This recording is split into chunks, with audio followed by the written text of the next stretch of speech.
पाकिस्तान की मकबूल तरीन अदाकारा और गुलकारा सलमा आगा, जिसका ये गाना तो आज भी इंडिया पाकिस्तान में सुना जाता है, उसकी मकबूलियत और ग्लैमर किसी दौर में भी कम नहीं हुआ। लेकिन क्या आप जानते हैं कि सलमा आगा इंडिया के सबसे बड़े फिल्मी खानदान कपूर फैमिली का हिस्सा थी और इस खानदान से अपनी पहचान वापस लेने के लिए वो फिर से इंडिया जा चुकी हैं और इसके लिए उन्होंने अपनी बेटी साशा को फिल्मी मैदान में उतार दिया है। साशा जो एक बहुत बड़े पाकिस्तानी की बेटी है, वो बॉलीवुड में इन दिनों किस्मत आजमाने के लिए अपने खानदानी तजर्बे को इस्तेमाल कर रही है। सलमा आगा ने अदाकार जावेद शेख से तलाक लेने के बाद स्क्वाश चैंपियन रहमत खान से शादी की और फिर उनसे तलाक लेकर दुबई के एक सरमायादार से शादी कर दी। उन्होंने अपनी नस्ल को फिल्मों में इन करने के लिए इंडिया में डेरे डाल रखे हैं। रहमत खान से पैदा होने वाली अपनी बेटी साशा को वो बॉलीवुड की सुपरस्टार बनाने के लिए दिन रात एक किए हुए हैं। इंडियन हुकूमत ने सलमा आगा को भी ओवरसीज नेशनैलिटी के जुमरे में वीजा फ्री एंट्री की सहूलतें दे दी हैं और वो अब राम राम जप रही हैं कि शायद उनकी बेटी साशा की तकदीर बॉलीवुड में खुल जाए। सलमा आगा पाकिस्तान से ज्यादा इंडिया में अपना मुस्तकबिल इसलिए भी महफूज समझती हैं क्योंकि उनकी माँ और नानी समेत सारा ननियाल और सौतीले नाना जुगल किशोर मेहरा की विरासत को भी बहाल करना चाहती हैं। उनकी असल पहचान इंडिया में है। आज की इनकलाबी स्टोरी में आपको बताएंगे कि सलमा आगा, जिन्होंने पहले इंडिया से फिल्म निकाह के जरिए खुद को बूस्टअप किया था, बाद में नाकाम होगी तो पाकिस्तान में कामयाब तरीन फिल्मों और गानों के बाद और एक के बाद एक शोहर छोड़ने के बाद फिर वो इंडिया क्यों चली गईं? दरअसल इसका एक बड़ा सबब नरगिसियत है। वो कभी खुद को इंडिया से जुदा नहीं कर पाई, बल्कि वो आज भी फख्र करती हैं कि सौतीले नाना जुगल किशोर मेहरा का इंडिया के सबसे बड़े फिल्मी खानदान राज कपूर, शशि कपूर, ऋषि कपूर से ताल्लुक था, इसलिए उनकी कशिश उन्हें इंडिया खींच लाई है। लेकिन वो ये भूल जाती हैं कि कपूर खानदान ने बरसों पहले ही सलमा आगा को अपने खानदान का हिस्सा मानने से इनकार कर दिया था। इसमें कोई शक नहीं, जुगल किशोर राज कपूर के फर्स्ट कजन थे और उन्होंने सलमा आगा की नानी अनवरी बेगम से शादी भी की थी। लेकिन बाद में ऐसे हालात पैदा हो गए कि जुगल किशोर ने भी अनवरी बेगम को तलाक दे दी। जुगल किशोर और अनवरी बेगम की शादी इस दौर में इंडिया में सबसे ज्यादा मकबूल होने वाली शादी थी। जुगल किशोर कौन था? वो अनवरी बेगम तक कैसे पहुंचा? उनकी मोहब्बत कैसे शुरू हुई और फिर दरमियान में रफीक गजनवी कैसे आ गए? ये कहानी किसी ड्रामे से कम नहीं। नाजरीन, सलमा आगा ने 1956 में कराची में जन्म लिया। उनकी वालदा नसरीन ने इंडियन फिल्मों में बड़ा नाम कमाया था। इतना हयादार, किस कदर शरीफ और उसूलों का पाबंद इंसान है शिराजी। जबकि उनकी नानी अनवरी बेगम और सगे नाना रफीक गजनवी अपने दौर के बड़े गुलकार, अदाकार और मौसीकार थे। अब आते हैं जुगल किशोर और अनवरी बेगम की कहानी की जानिब। पहले तो ये सुन ले कि सलमा आगा की कहानी का आगाज कहाँ से होता है। दरअसल उनकी नानी की वालदा का नाम नजीरा बेगम था, जो अमृतसर की एक हसीनो जमील और मशहूर मारूफ तवाइफ थी। नजीरा सिर्फ अपनी जात से ही हूरो पेकर न थी। उनकी बेटी अनवरी ने जब जवानी के आंगन में कदम रखा तो हर तरफ हलचल मच गई। नजीरा की बेटी दरअसल उनके मानद ही हो सकती थी, बल्कि बहुत से लोगों की तो ये राय थी कि अनवरी ने अपनी मां को पीछे छोड़ दिया है। नजीरा ने अपना जमाना बड़ी आन बान से गुजारा। जवानी ढलने लगी तो अपनी बेटी के सरापा को बाजार की जीनत बना दिया। अनवरी ने जब बाला खाने पर कदम रखा तो वो अपनी मां से भी आगे निकल गई। आवाज का ऐसा जादू जगाया कि एक जमाना आहे बढ़ने लगा। अनवरी की सूरत में कुदरत ने नजीरा को एक नोट छापने की मशीन फराहम कर दी थी। उस जमाने में मशहूर था कि अनवरी जब पैरों में घुंघरू बांधती तो ठोकरों से जमीन कांपने लगती थी। ये आहू चशम हसीना अपनी अदाओं से जादू जगाने में मसरूफ थी। रईसों के अलावा दूसरे बड़े बड़े नवाब भी उस दर पर आकर चिल्ले काटा करते थे और ये शोहरत उसे दवाम बख्श गई। 1931 में हदायतकार AR कारदा ने अपनी फिल्म हीर रांझा शुरू की तो हीरोइन के लिए निगाहे इंतखाब नजीरा की बेटी अनवरी पर जा टकी, जो उस जमाने में सबसे ज्यादा मशहूर और खूबसूरत तरीन लड़की थी। फिल्मों और थिएटर में इस जमाने में नामवर तवाइफे ही काम करती थी और एक बार हीरोइन का ठप्पा लग जाए तो उनके वारे न्यारे हो जाते थे। मुल्क भर में चर्चा हो जाता। मुल्क के गोशे गोशे से दौलतमंद बारसूख लोग उनकी कदरदानी के लिए हाजिर हो जाते थे। इसी जमाने में अदाकार पृथ्वीराज के मामू जुगल किशोर भी एक बार शोहरत सुनकर अनवरी भाई के बाला खाने पर पहुंच गए। अनवरी पर नजर पड़ी तो दिल थाम कर रह गए। निगाह थी कि हटने का नाम नहीं लेती थी। जुगल किशोर बासर दौलतमंद आदमी थे, शौकीन और रंगीन मिजाज भी थे, सूरत में भी बहुत खूबसूरत थे।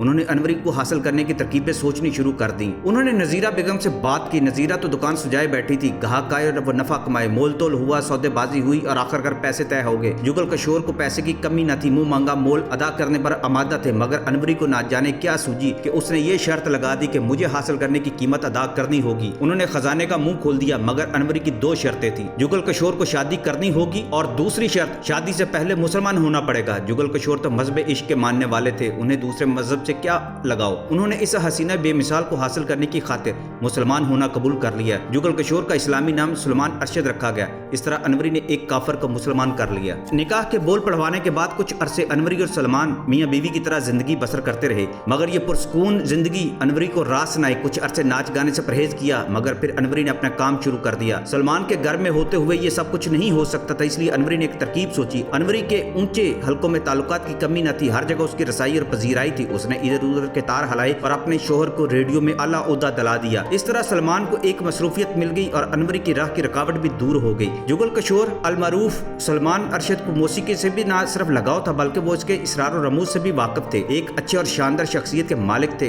खानदानी मरासम भी हर तरफ थे उनके। कुदरती सलाहियत भी थी। जुगल किशोर ने बहुत जल्द ऑल इंडिया रेडियो में कदम जमा ली और तरक्की की मंजिलें तय कर ली। काम में लुत्फ आने लगा तो जुगल किशोर की मसरूफियत भी बढ़ गई और घर में आमदोरफ्त के औकात सुकड़ने लगे। इसी दौरान रफीक गजनवी भी उनकी कहानी के अंदर दाखिल हो गए। रफीक गजनवी अपने दौर का एक यादगार और तारीखी नाम है। इंतहाई खूबरू, जामा ज़ेब, खुश आवाज, खुश अंदाम और खुश कलाम इंसान थे। मौसीकी के फन में यकता थे, आवाज ऐसी कि जो सुने दिल थाम कर रह जाता था। हिंदुस्तान भर की तवाइफों के दिलों और बाला खानों पर उस जमाने में रफीक गजनवी की हुकूमत थी। ये लापरवाह, मंचला सा पेशावरी पठान अपनी आशिक मिजाजी और खूबसूरत औरतों की चाहत और हसूल के लिए मशहूर बल्कि बदनामी जमाना था। ये वही रफीक गजनवी है जिसने नूरजहां को भी अपने दाम में गिरफ्तार कर लिया था और जिसके बारे में सादत हसन मंटो ने बड़ी रंगीन कहानियां बयान की हैं। रफीक गजनवी अनवरी की जिंदगी में दाखिल हुआ तो हर तरफ हलचल मच गई। कारदार साहब जो फिल्म बना रहे थे, इसमें मौसीकी के लिए उन्होंने रफीक गजनवी की खिदमत हासिल कर ली। रफीक गजनवी की शोहरत ही लेडी किलर की थी। कौन हसीना थी जो उनकी एक निगाह गलत पर अपनी जान कुर्बान न कर देती थी। अनवरी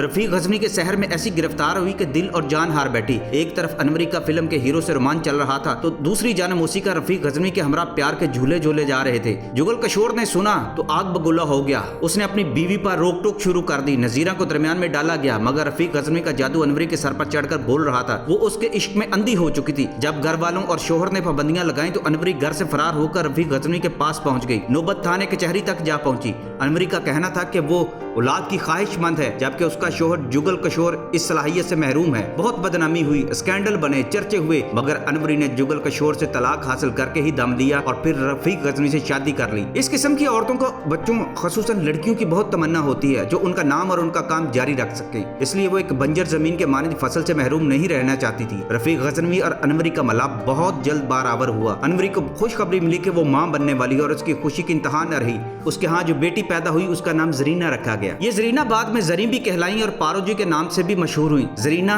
या पारो जी की परवरिश बहुत लाड प्यार से की गई। नजीरा और अनवरी की जेरे निगरानी ये हसीनो जमील लड़की तरबियत हासिल करती रही। उसका हुस्न जमाल अनोखा था, मगर उसके साथ ये जहानत और अकल की दौलत से भी मालामाल थी। एयर कारदार एक बार फिर बम्बई से लाहौर आए। ये उनकी फिल्म हीर रांझा की हीरोइन अनवरी बेगम की बेटी थी और जवानी के दौर में कदम रख रही थी, जिसकी कशिश उन्हें वहाँ खींच लाई थी। जरीना में अदा कराना सलाहियतें बहुत ज्यादा नहीं थी, मगर वो खूबसूरती में सबको मात दे गई थी। वो बम्बई में एक फिल्म शाहजहां के नाम से बना रहे थे, जिसमें हीरो के तौर पर KL सहगल जैसे मुनफरिद गुलकार और अदाकार की खिदमत हासिल की गई थी। रागनी में इस फिल्म में अदाकारी और हुस्न का जादू जगा रही थी। जब कारदार ने जरीना को इस फिल्म में हीरोइन के रोल के लिए पेशकश की तो अनवरी और नजीरा बेगम की तो जैसे लॉटरी निकल गई। शाहजहां में जरीना का फिल्मी नाम नसरीन रखा गया। शाहजहां में नसरीन को ज्यादा कामयाबी न मिली। क्या में पाकिस्तान के बाद नसरीन पाकिस्तान आ गई। उन लोगों ने कराची को अपना मस्कन बनाया। अगरचे लाहौर आमदोरफ्त का सिलसिला भी जारी रहा। पाकिस्तान में अमृतसर से आने वाले एक दौलतमंद और खूबरू नौजवान लियाकत गुल ने नसरीन को देखा तो देखता ही रह गया। लियाकत गुल के पास न दौलत की कमी थी न खूबसूरती की। वो पाकिस्तान में कलीनों का कारोबार कर रहा था और यूरोप में भी अपनी तजारत को फरोग देने की कोशिश में मसरूफ था। लखपति लियाकत गुल ने जरीना से शादी कर ली। सलमा आगा इसी नसरीन और लियाकत गुल की बेटी है। नसरीन और लियाकत गुल ने बाद में लंदन के मुजाफत में एक महल नुमा मकान में रिहाइश इख्तियार कर ली और एक लॉर्ड्स की तरह रहने लगे। सलमा आगा और उसकी बहन सबीना आगा और भाई सलमान आगा ने लंदन की फिजाओं में परवरिश पाई। हुस्न जमाल तो खुदादा चीज थी। लंदन की मगरब ज़दा सोसाइटी ने उन्हें जदीद तर्ज के मुताबिक जिंदा रहने का ढंग भी सिखा दिया। सलमा आगा ने अपनी नानी अनवरी के जेरे निगरानी तरबियत पाई। नतीजा ये हुआ कि बेजा लाड प्यार और हाथ से बड़ी हुई नाज बर्दारियों ने सलमा आगा को जिद्दी, मनमौजी और अपनी बात मनवाने वाली बना दिया। सलमा आगा बाद में इंडिया में और फिर पाकिस्तान में भी एक मकबूल तरीन अदाकारा साबित हुई। इस दौरान उन्होंने काफी शादियां भी की। सलमा आगा आज दोबारा से इंडिया जा चुकी हैं तो इसके पीछे वही कहानी है। उनके नानी, उनकी परनानी और उनकी वालदा, ये सब कल्चर वो दोबारा से अपनी औलाद के लिए ज़रख़ेज़ करना चाहती हैं, जिसके लिए वो पाकिस्तान पर इंडिया को तरजीह देती हैं। और उनको आज भी लगता है कि जुगल किशोर मेहरा की जो रूह है वो उन्हें बुलाती है और कहती है कि तुम्हारा असल वतन जो है वो इंडिया है।